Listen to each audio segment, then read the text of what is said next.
흙탕물 한가운데 서 있습니다. 발밑의 땅이 언제든 사라질 수 있습니다.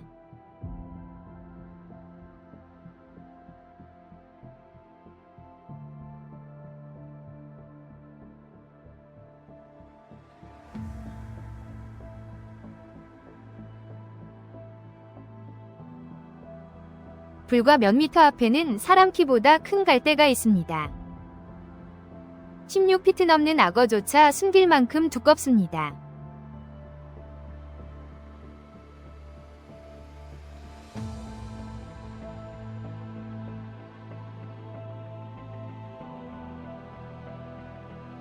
그 너머 몇 초 만에 배를 뒤집는 하마떼가 있습니다. 가장 끔찍한 것은 이곳의 위험 대부분은 거의 무음입니다.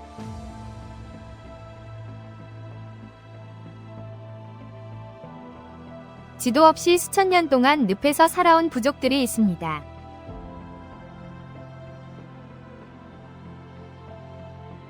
그들의 서식지는 계절에 따라 끊임없이 변하기 때문입니다.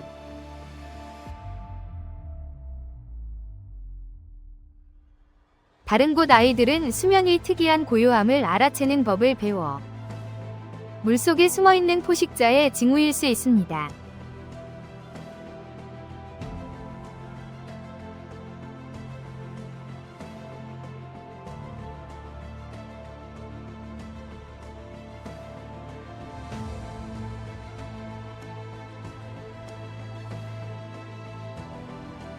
그리고 아프리카 거인이라 불릴 정도로 유명한 부족이 있습니다. 평균 신장이 세계 대부분보다 훨씬 큽니다. 오늘은 지구의 가장 독특한 습지 5곳을 탐험합니다. 대대로 전해 내려온 생존 비법입니다.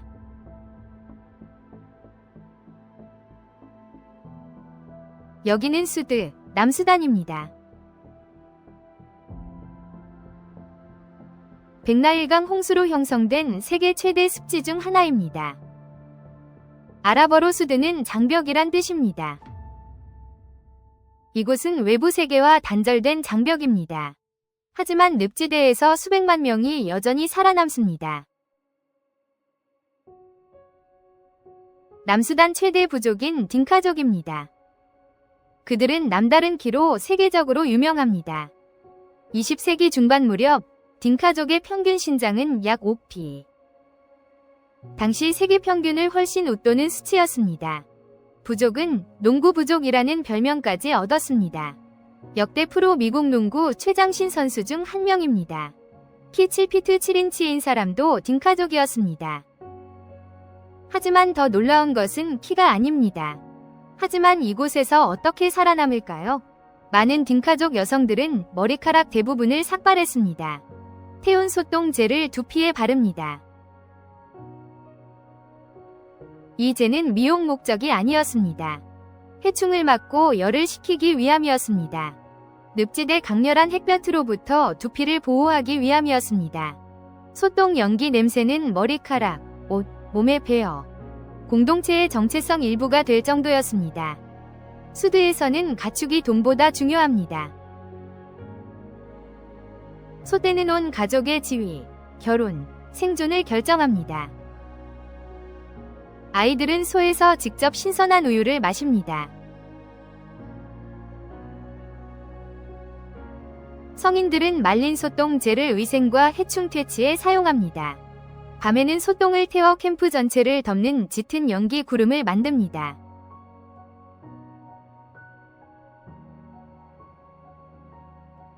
멀리서 보면 고대 의식처럼 보입니다. 하지만 사실은 수백 년간 존재해온 모기 통제 시스템입니다. 수드에서는 모기가 거의 사라지지 않기 때문입니다. 말라리아는 계절이 없습니다. 하지만 모기가 가장 위험한 것은 아닙니다. 늪지대 일부 지역에는 트리파노소마증을 옮기는 채채파리가 있습니다. 가축과 사람 모두를 쇠약하게 만드는 질병입니다. 치료하지 않으면 죽음에 이르게 합니다.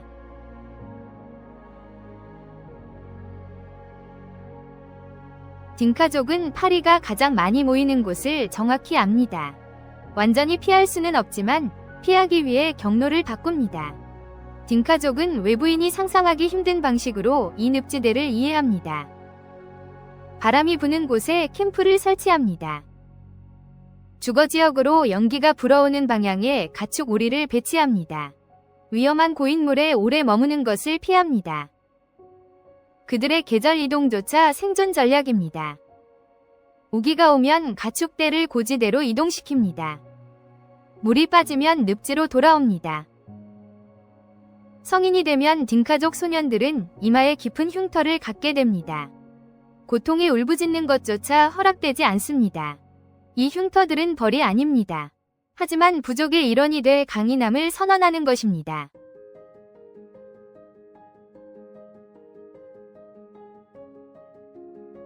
우리의 여정은 에티오피아 남서부의 광활한 평원, 남수단 국경에 이릅니다. 이곳은 베로 강변의 아녹족이 사는 곳입니다. 백나일강의 주요 진류. 아녹족은 키가 크기로 유명합니다. 평균 남성 키는 약 5피트 10인치입니다. 많은 마을에서 키 2m에 육박하는 사람들을 흔히 볼 수 있습니다. 하지만 그들을 특별하게 하는 건 삶의 방식입니다. 계절 따라 변모하는 땅에서 건기엔 감벨라가 평범한 평원처럼 보입니다. 뚜렷한 길과 나무, 경작지. 하지만 장마철이 오면 베로오강이 범람합니다.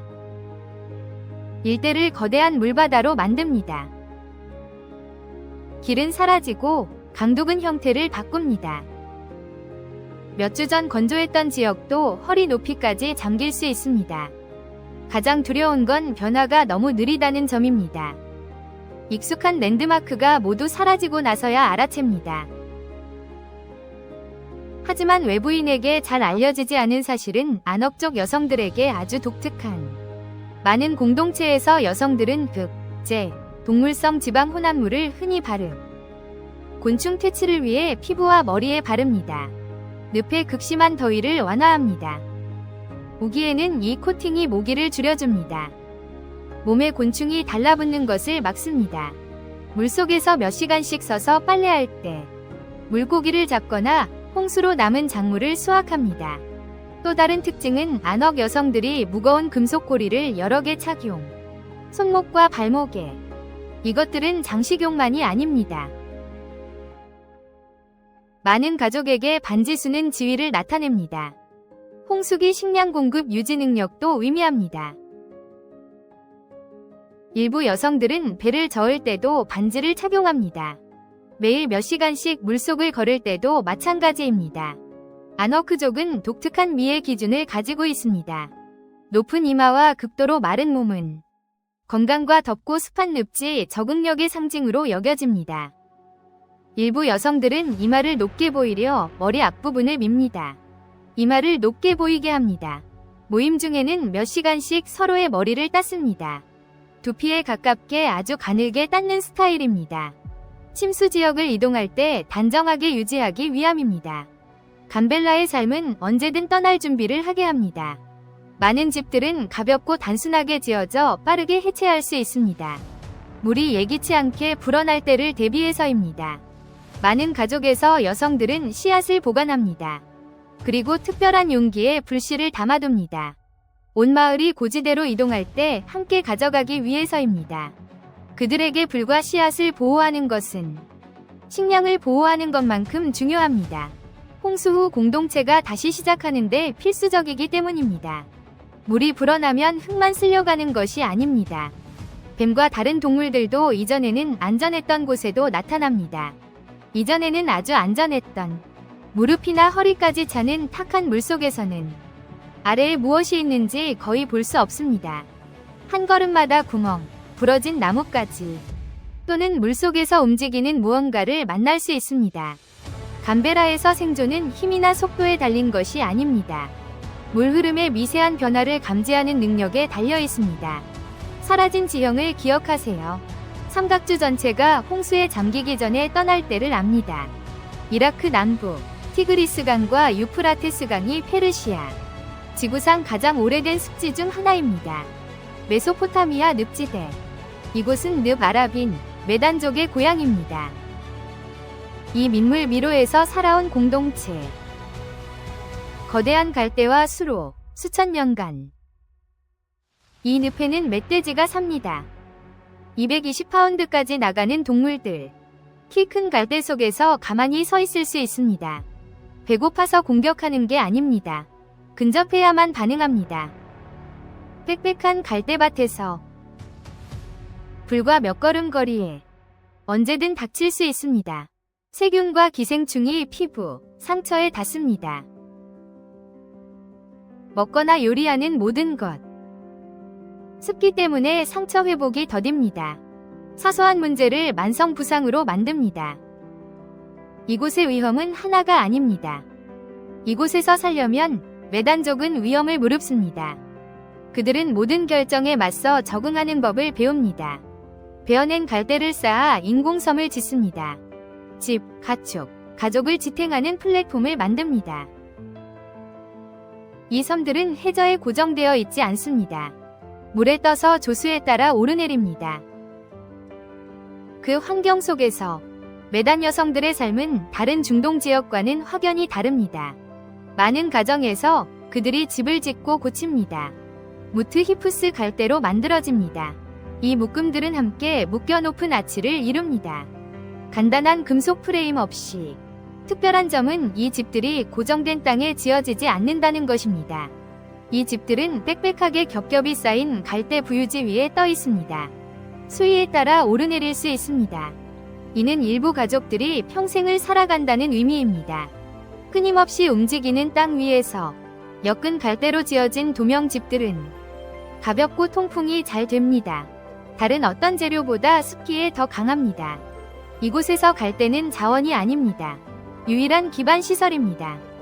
건축 자재, 가축 사료로 사용되며 물을 데우는 연료로도 쓰입니다. 모든 운송수단은 통나무배입니다. 하지만 이곳의 풍경은 계절에 따라 끊임없이 변합니다. 여름에는 기온이 화씨 120도를 넘을 수 있습니다. 많은 수로가 완전히 마르거나 사라집니다. 이로 인해 늪지대 전체 지도가 1년에 2번 바뀝니다. 그래서 메단 아이들은 아주 어린 나이부터 관찰하는 법을 배웁니다. 갈대의 미세한 바스락거림이 바람 소리와 다르거나 수면 위의 특이한 물결, 혹은 새떼가 갑자기 방향을 바꾸는 모습. 이런 작은 단서들이 숨겨진 위험의 신호일 수 있습니다. 이것은 책으로 배운 지식이 아니라 너무 자주 연습하여 반사신경이 된 생존 기술입니다.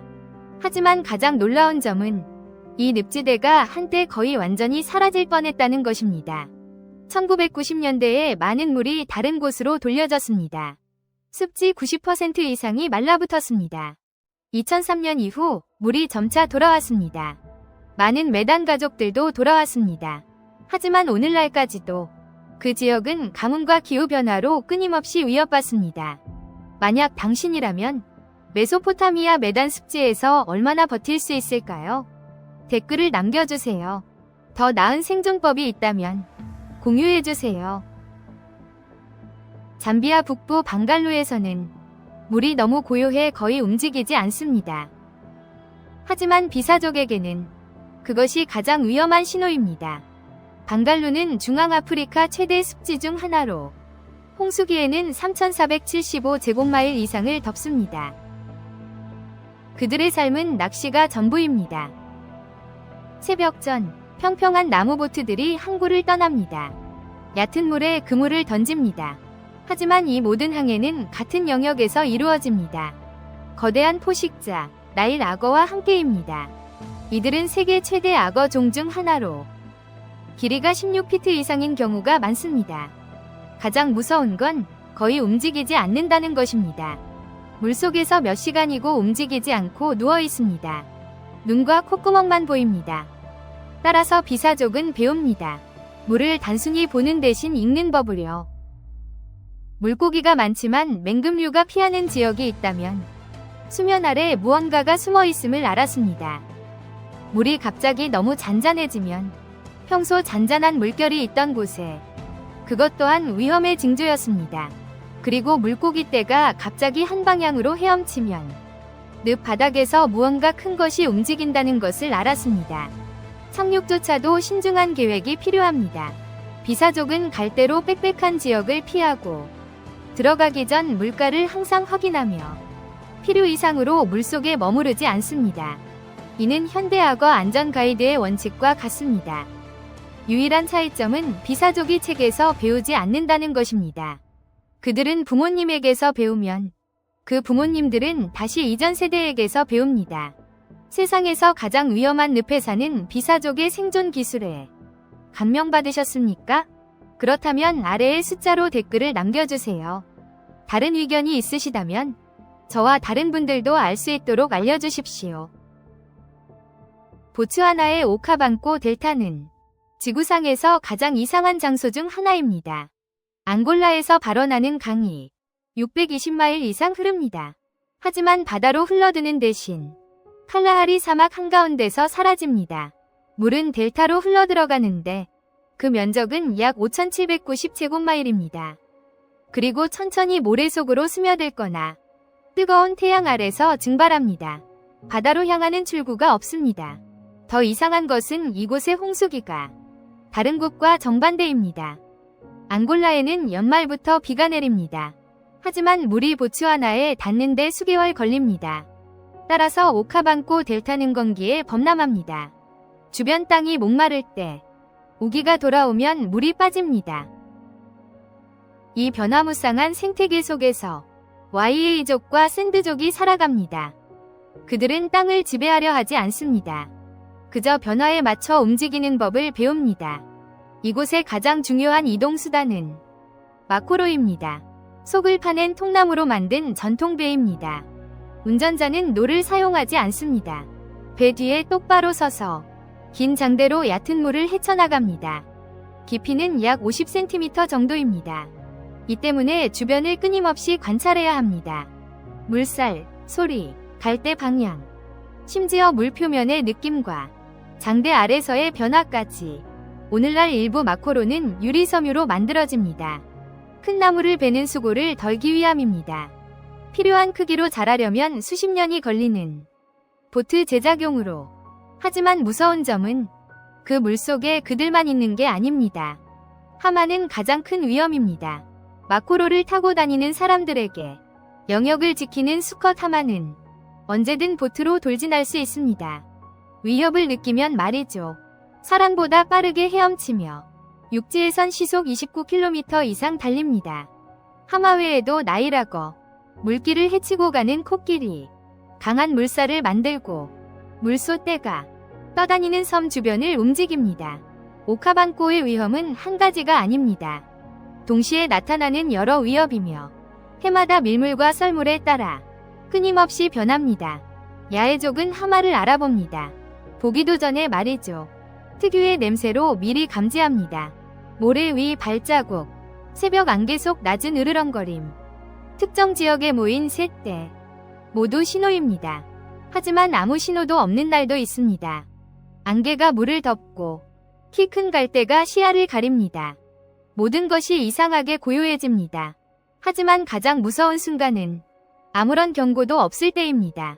이른 아침, 안개가 물을 덮고 키 큰 갈대가 시야를 완전히 가립니다. 마코로 야해족 뱃사공이 좁은 수로에 들어설 때 너무 조용해서 갑자기 멈춥니다. 새도, 움직임도, 소리도 없습니다. 오카방꼬에서 침묵은 때로 가장 큰 경고입니다. 5 장소, 5 부족, 하나의 교훈. 멧돼지, 뱀, 질병도 아니었습니다. 악어나 하마도 아니었습니다.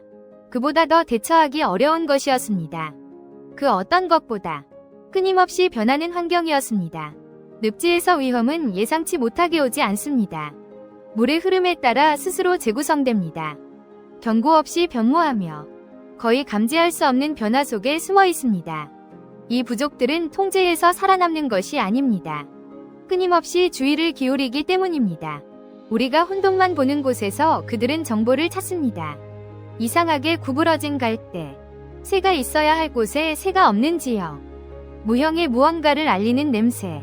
이 중 어느 것도 여행 가이드에 없습니다. 모두 세대를 거쳐 구축되고 전해집니다.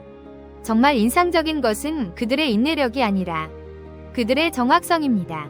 그들의 지식은 영토를 통제하는 데서 오는 것이 아니라 완전히 통제할 수 없음을 받아들이고 그 불확실성 속에서 정확하게 행동하는 데서 옵니다. 아마 이것이 우리가 배울 수 있는 가장 중요한 것일 겁니다. 우리는 매우 빠르게 변하는 세상에 살고 있습니다. 딩카, 아누악, 메단, 비사, Y의 부족이 산족이 가르쳐주는 것은 늪이 아닙니다. 불확실성 속에서 사는 법입니다. 주목하고 이전 세대에게 배우면 익숙함을 안정과 혼동하지 마십시오. 결론입니다. 오늘 목격한 바에 따르면 더 이상 지도를 예전 방식으로 보기 어렵습니다. 딩카족은 여전히 수드 지역에 굳건히 서 있습니다. 연기와 지식으로 보이지 않는 위험을 극복합니다. 아누악족은 1년에 2번 마음속 지도를 다시 그립니다. 메단족은 갈대 부유섬 위에 문명을 건설합니다. 비사족은 어떤 안내서에도 없는 갈대 표식을 읽습니다.